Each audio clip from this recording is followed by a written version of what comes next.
It felt different from jump. If you know, you know. This Timberwolves team, they're playoff tested. They're more like pressure-oriented. But at the end of the night, it's basketball. They throw you a problem, you have to solve it. If you know, you know. This thing of ours, oh, this thing of ours. It's kind of hard to get to the paint. They definitely took that aspect of my game away. This crowd in a frenzy right now. If you know, you know. That's the reason we ball for. Circle round twice for the encore. If you know, you know. I'm not always the loudest guy in the room or say too much. My energy and effort and what I put on the floor speaks louder than anything. I was busy earning stripes like a tiger skin. Get it out of our system in game one, you know, so we'll be ready for game two. That's the reason we ball for. Circle round twice for the encore. If you know, you know.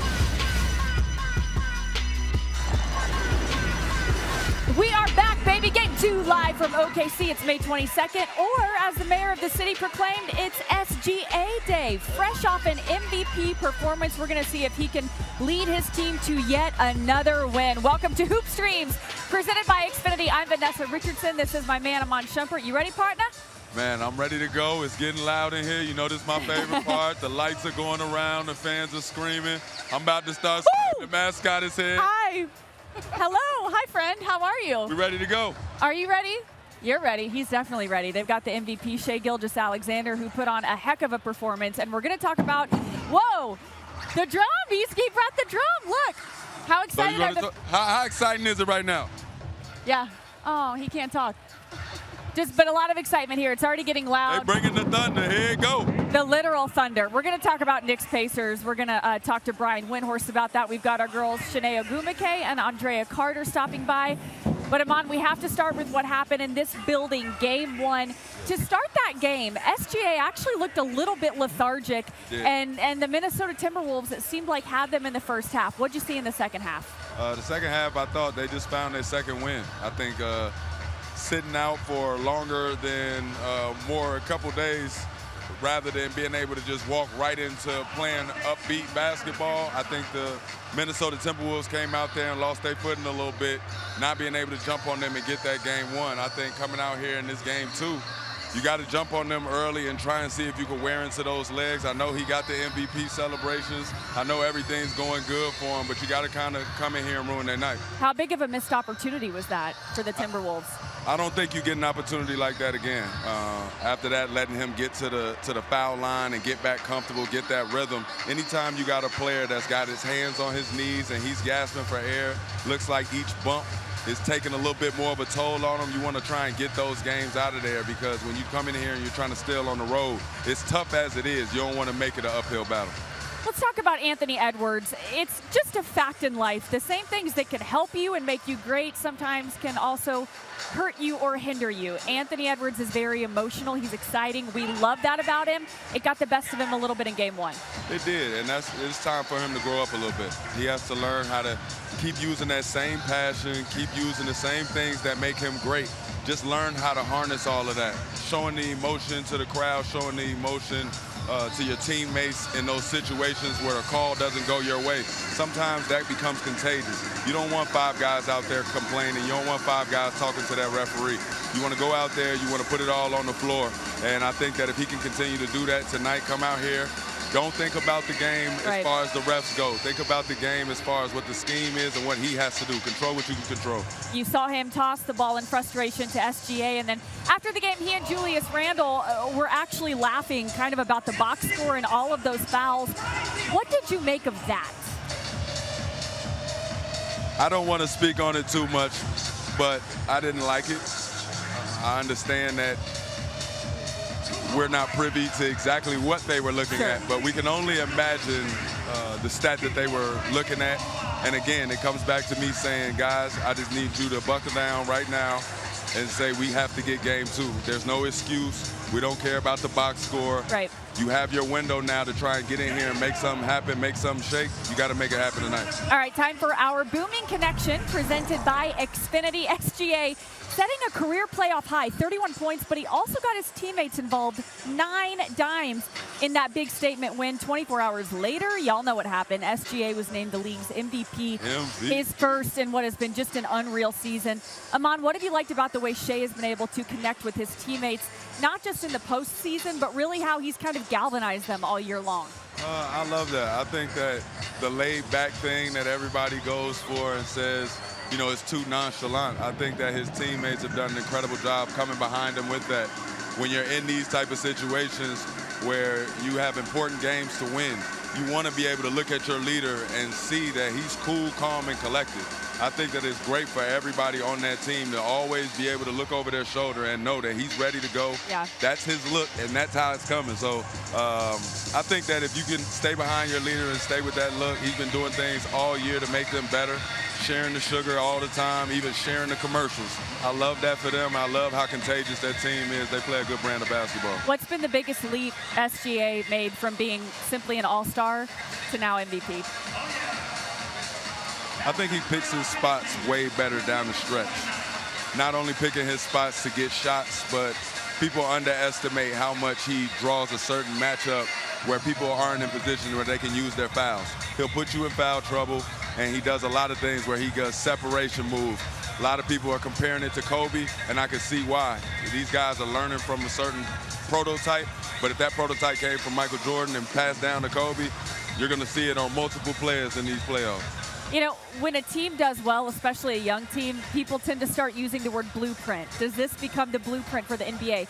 Has SGA become the blueprint for what you want in a young contender and a leader on that team? I don't know. Luckily, it's not up to me to decide. You're not a GM? I love the brand. I love the brand of basketball they bring. I do want that mid-range game. The art of the mid-range kind of got taken away in the last few years. And I love that SGA, as well as Anthony Edwards, these are guys that like to get to their mid-range jumper. They like to get to their sweet spots, and they make things happen from there. They got counters, but they like to start with their spots, and I love that. When he was named MVP, he gifted every single player on the team, even the two-way players, a myriad of gifts, including Rolex watches. If you're a young player and you're making your way in the league, what does this mean to you? That even when you get to the top of the top, that guy has an understanding that he can't do it by himself. Very good move from SGA to do something like that, but I think that it's up to his team to understand the amount of time that it takes that they have to put in, and that's why he got them watches. This is about time. The time you put in, you spend more time with your teammates sometimes than you spend with your own family when this time comes, but it's all worth it. As you can see, when you pull that out the box, that watch is worth it. They just got a little bit more jewelry to get now, right? I think I'm on the Oklahoma City Thunder. I think I want a Rolex. I don't know how we can make that happen. Maybe you can make some calls. All right, the talk of the internet was foul baiting. Where do you stand on it? Oh, you know I'm not one to hear the whistle and like it. Sure. So I like when they let guys get out there and play, but Shai has done a great job of having body control. Even the shots that we're saying, you know, that's not a foul. You can see the foul, the two-hand. He's doing nothing more than playing the rule. He's playing the rules, and he's doing a good job at forcing contact and putting the game into the official's hands. The good thing about Shai that you see is even when he does make the official make a 50-50 call, it can go either way, but he makes sure to make that bucket, and that's what makes him really tough. There are people that are saying it's making the Thunder hard to watch. Do you agree with that? No, I love watching the Thunder play basketball. I'm not gonna lie, they play a good brand of basketball. Understanding, you know, people do that. I had to deal with James Harden back in my day. I just saw Chris Paul around here. He's here. Yep, I just saw Chris Paul. He's another one that knows how to play with that rule book, and when they do it, they put eyes on the official. The official has to make a decision now. This is the rule. This is what it says. Two hands are on me. This is a foul. I'm just going to go up with it wherever I'm at. And when you have a headsy player like Shai and they take advantage of that, you got to nod your head, say that's okay, and then you got to come out here and put it on them. Well, you know, the beautiful thing is we have video evidence. Roll that tape. Let's take a look Lord. at some of these fouls that were called and things, you know, elements of people saying that this is what made the Thunder hard to watch. We got a little fam-on-fam crime. We got Alexander Walker getting a whistle against Gilgeous-Alexander. Foul or not a foul? Oh, man, I don't like that foul. Not your thing, huh? Yeah, especially when you're letting the hand check go. The hand check happened. They let him play through it. Yeah. Your cousin fouling you. It'd be your own people, right? Gotta let that one go. Amon, were they calling these touch fouls back in your day? Yes, toward the end. Paul George. But, yeah, you just get used to it. I think as a defender, you don't want to lose your aggression when you're playing defense. I love that from Anthony Edwards to show he is continuing to come and continuing to fight, even though they're blowing these whistles. Like, these fouls are the ones that you can't live with. You already give up a foul, and then you let him get it up to the rim. At least block that shot. But no, that's not a foul to me. Great young player, Jaden McDaniels, but Shai initiates the contact now. I love it. My rule is a foul. It's two hands. There's a bump. I totally get it. But if you ask me, that is just not a foul. Well, as one fan pointed out, even if you take away Shai's free throws from game one, here's what the score would have looked like. OKC still wins big. Wow. Who scribbled that out for us? All right, we're going to get more into that. An epic game one is in the books. Amon, I need you to look away from this recap that we're about to show. Oh, Lord. The Pacers-Knicks last night, and he was having some conversations with Stephen A. in the makeup room about this as well. Yeah, it's tough, man. We really needed that win at Knicks. It's okay. We're going to get our revenge on Indiana. It's okay.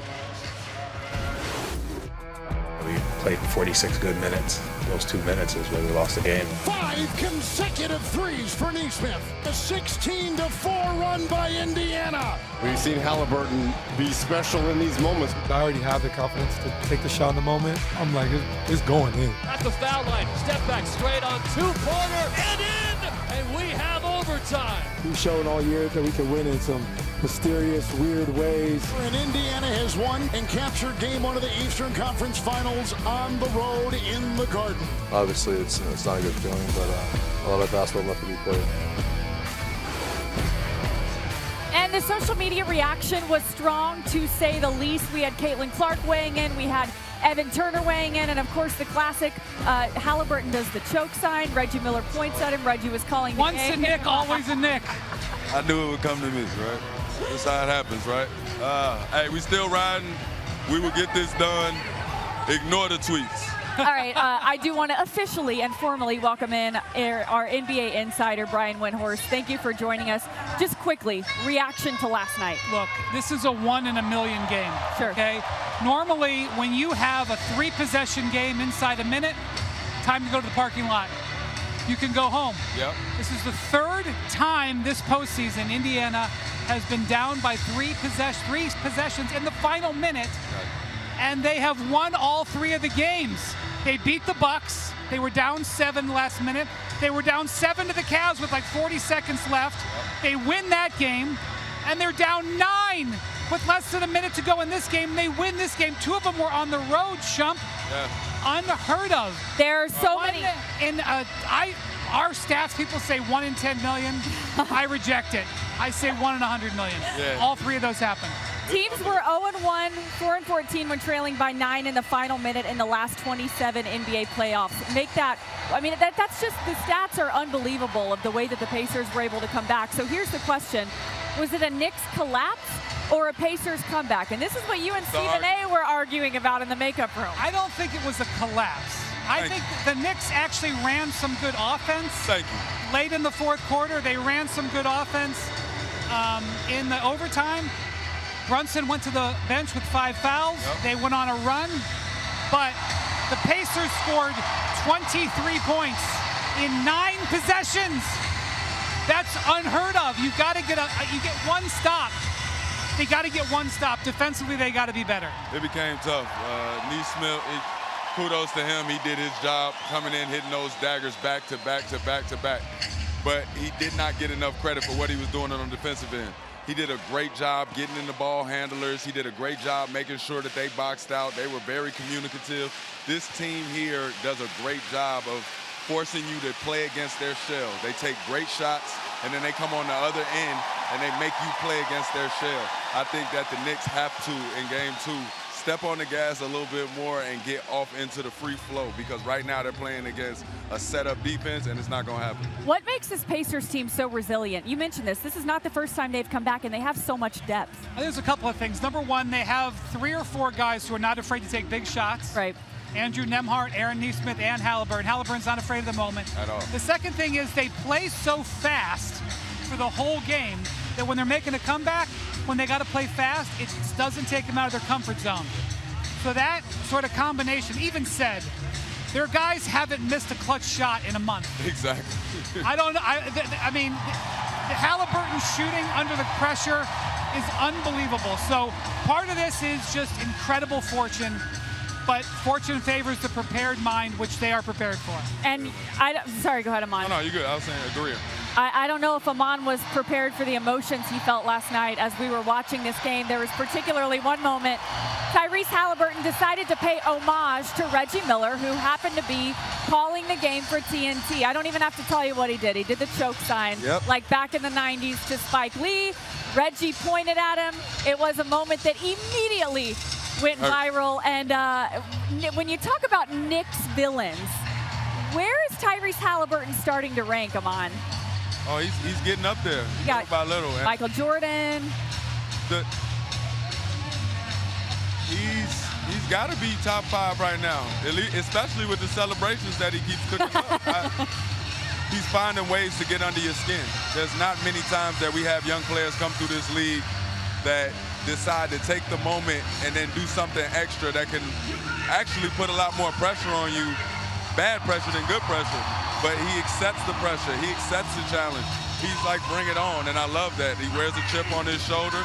He doesn't run from the moment. You see him looking for that three-point line every time he gets the ball in a broken play. I love it. I'm happy for him. It is starting to get loud in here. Another place that it gets loud is Madison Square Garden. Brian, what do the Knicks need to do to turn it around? Okay, so first off, I know this sounds really stupidly basic.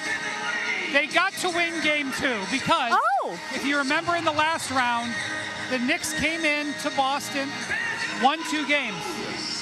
The Pacers came into Cleveland, won 2 games. It was when those teams fell down 2-0 that they really got in trouble. So there's a lot for them to build on. Karl Anthony Towns had a very, very good Game 1, 35 points, 14 rebounds. They played very well when Brunson was off the court. Everything was going their way. They got a 14-point lead late for a reason. There were times when Indiana couldn't stop them defensively. The Knicks did not fail at that game. They did a lot of things to build on, and Brunson was actually able to sit out a lot because of foul trouble. He didn't rack up like 45 minutes. He should have a little bit more energy tomorrow.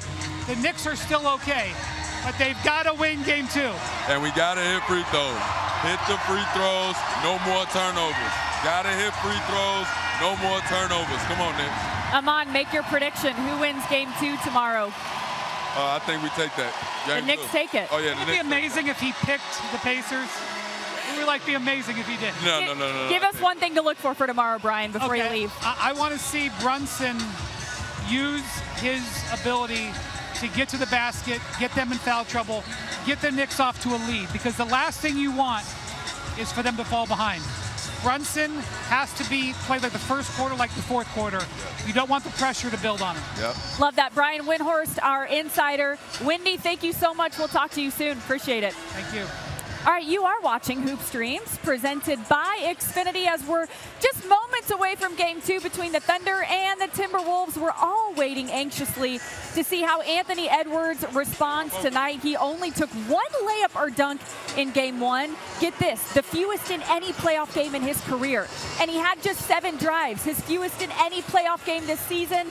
Minnesota looks to try and steal a game on the road to even the series before heading home for Game 2, and we now welcome in some of the best in the business, Shai Gilgeous-Alexander, Andraya Carter. Of course, I've got Amon with me. Amon, you're now officially outnumbered. How you feel, partner?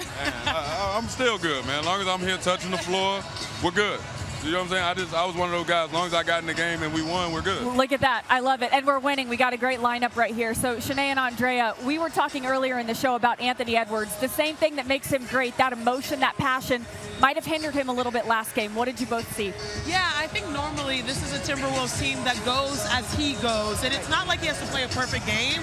He can go out there and just be aggressive defensively. He can be aggressive offensively, and that energy is contagious. It makes his team elevate. I always tell people, like, he has that it factor. He's got that dog factor. I know, wolves, pun intended. That as long as he's competing, it feels like his team has a chance. Now, he rolled his ankle in game 1, and I think that sort of affected him. Because I told Drea earlier, his average shot distance was 26 feet, the furthest of his career in game 1. That's not normal. This is a guy that we love for highlight reels, for the dunks. Like, he needs to be that aggressive, that dog on both ends of the floor. And I understand, right, this Oklahoma City defense is phenomenal, right? When there are lanes open, it doesn't look like there are lanes open. Like, you know, you've been on the court, and you hear your teammates behind you, like, drive. And you're looking at the court, you're like, where? Where do you want me to go? But Ant Edwards is athletic enough, he's talented enough to get into the paint and make plays. He has so much athleticism, so much skill. It might not be him finishing at the rim, but he's got to get into the paint and get those paint touches. The next step is making quick decisions once he gets in there, because if you get in there and you take your time, that's when OKC collapses, that's when it's a turnover. I think that they just got to rely on doing a better job on offense, setting up and getting him the ball on the second time around. Yeah. I think a lot of times we just got him with the ball. We're staring at him. We know he's coming downhill. Now you're prepared for him. Yeah. We need to get him swinging the ball, swinging it back and forth, making the defense shift, and then he has some lanes to attack. Right now, they just been playing stagnant. And I think that guy is key, Julius Randle, because you talk about him. That's a pit bull right there. Yeah, that is a pit bull. And a playmaker. Hey, that ain't no puppy. That's a big dog. What has he brought to this team? What has Julius Randle brought to this team? Well, I think Iman's point is on point, literally. Like, and he wears a lot on his shoulders, right? He carries a lot on his shoulders. Julius has had probably his best postseason. Yeah. We're seeing him knock down threes. He had 18 points in the first half. But most importantly, this postseason, he's been able to find Ant. A lot of his assists. Last series, he averaged 8 assists. A lot of his assists have gone to Ant.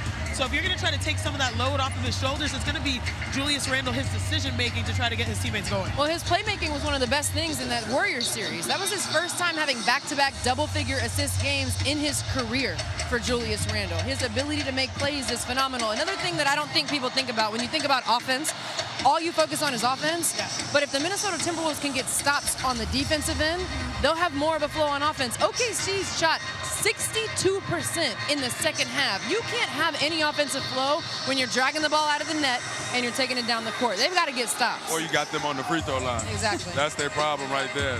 Every time they're coming down, they're against a set defense, and on the other end, it's free flow everywhere. Everybody's having fun. You can't have that combination and get a win. How does Chris Finch get Rudy Gobert more involved? Shai, you look like you have thoughts. It was spiritual for me because I was looking back at the first game and I said, hold on, wait a minute. He was 1 for 3 from the field for 2 points in 20 minutes. Look, I always say that, like, this defensive team that we see with Oklahoma City, they're like Justin Timberlake. They're bringing sexy back when it comes to defense, right? But they've got their own defensive guy, the T-Wolves, and also you got Naz Reid, who's out there, who plays bigger than what he is. Like, I'm looking at Rudy Gobert. Okay, scoring the ball, you got to be more aggressive. We saw how he helped close the Lakers, having his best playoff game, ever. Like, he has the capabilities, but most importantly, today is the day that they announce all defensive teams. He's 8-time all-defensive, 4-time DPOY. So true. I know that the Oklahoma City Thunder are a defensive squad, but, like, they've got to, the Timberwolves, they got to step up defensively, and it goes by Rudy Gobert. I'm interested in, we saw a glimpse of it in game 1, just a little bit of zone. It was something that Minnesota ran in one of the matchups in February. I believe it was the matchup when Minnesota came back from being down 20+. They ran some zone. If you were talking about going against this OKC team that doesn't always shoot the 3-ball well, True. I would be interested if they implement some zone to keep Rudy out there on the floor, have him out there. For the record, I do not like when NBA teams play zone. I understand it works. It's effective. I don't like it because the times that it doesn't work, it really feels like we didn't try, and I don't like that feeling. It's true. Yep. Jalen Williams. Playing zone.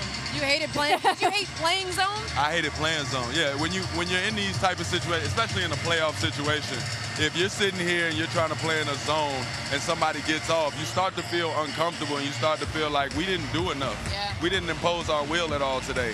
And when you have guys out here shooting threes, if they missing the threes, cool.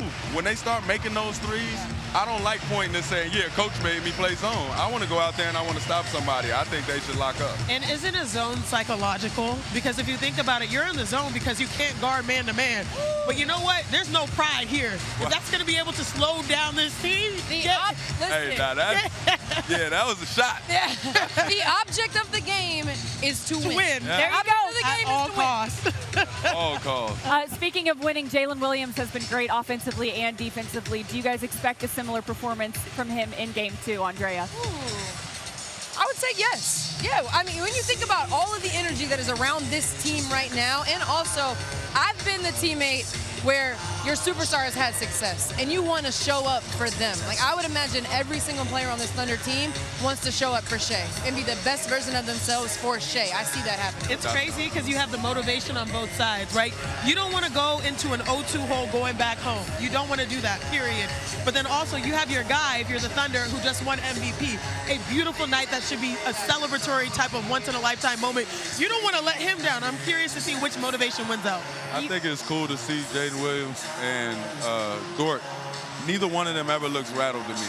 Yeah. They always look composed. There's always these breaks in the game, random points in the game where they might not be scoring, things might not be going well. They corral the ball, they get a nice drive to a layup. Yes. They get a foul called on somebody to settle everybody down. I love their composure. I think the best thing for this team is how nonchalant they are and how composed they are all the time.